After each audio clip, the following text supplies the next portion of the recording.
man dies 3.5 years before a white woman in Australia. A Indigenous man dies 11.5 years before a white woman in Australia. But if you're in the Northern Territory and you're an Aboriginal man, you die 20 years earlier. And that's really a tragedy. I bring apologies from a friend of ours who's actually in the report. His picture's in there. Alan Murricha from Alka Island, and he's actually in hospital right now getting attended to his heart. And he's about 61, which is the average age that someone passes away as a man in the Northern Territory. We've got to fix it, and that's what we're here today. Over to you, Peter. Thank you.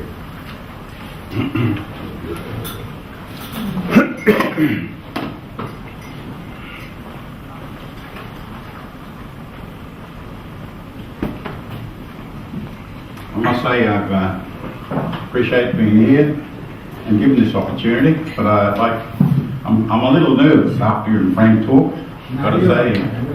And just an introduction, me and Frank, we work together, and we're on a committee together, and we've always, when I heard his name mentioned, and that he was going to be here, I really felt very good, because I think he's one of the men that I believe that has something to say to this nation. Myself,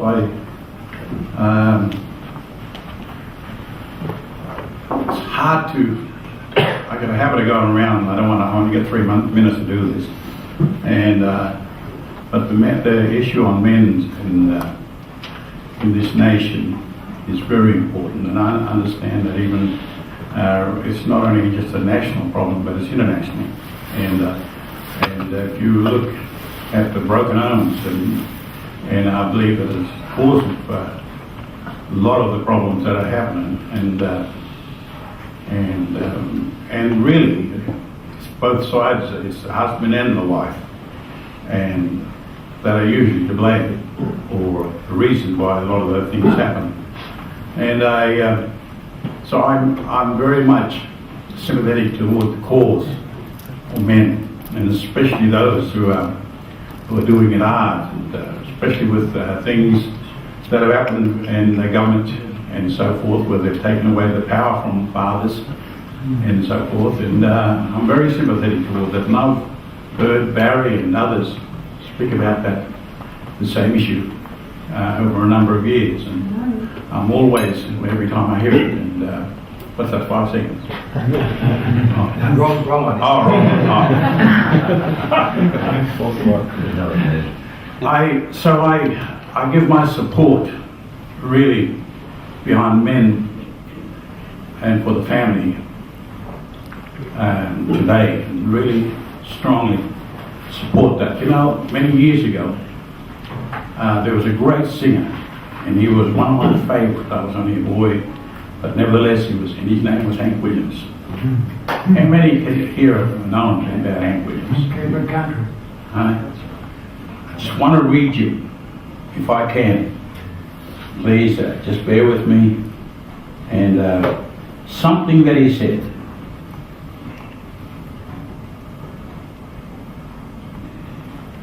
Cancel this.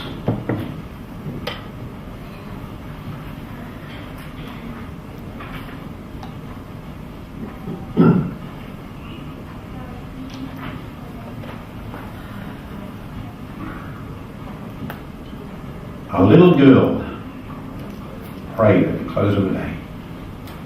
Of course, her daddy had gone far away. On her little face was a look of despair.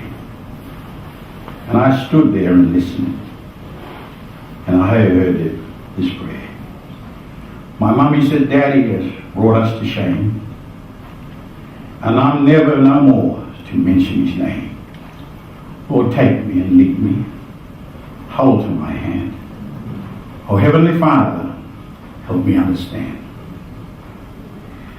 You know, friends, I wonder just how many homes are broken tonight, and just how many tears are shed by some little word of anger that never should have been said. I'd like to tell you of a story of a family I once knew. We'll call them Mary and William, and their little girl Sue. Now, Mary was just a plain mother, and Bill was just a usual dad. And they had their little family quarrel just like everyone else had. But neither one really got mad. Then one day, something happened. It was nothing, of course, but one word led to another, and the last word led to divorce. Now here, we're two grown-up people who fail to use common sense. They strengthen their own selfish pride at little Sue's expense. You know, she didn't ask to be brought into this world, to drift from pillar to post, but a divorce never stops to consider the one who hurts the most. There'd be a lot more, if there were a lot more honest and loving to this wicked world today. If just a few word-parted parents could listen, hear what Sue had to say.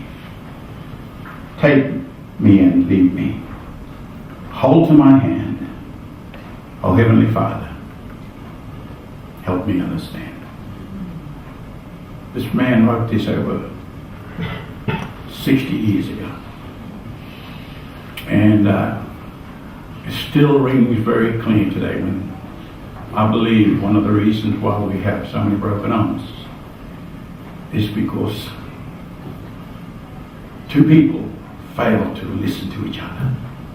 And the word forgiveness is the most important word that we can. I know that the word said about love is so important.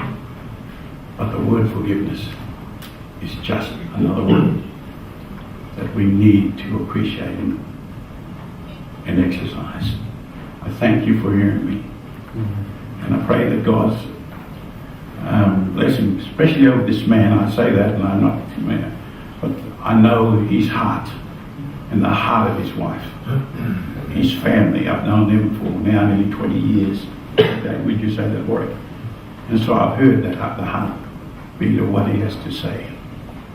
And I pray that every man here, even those who are even experiencing some of the difficulties of what's in this song, may God bless you and give you grace.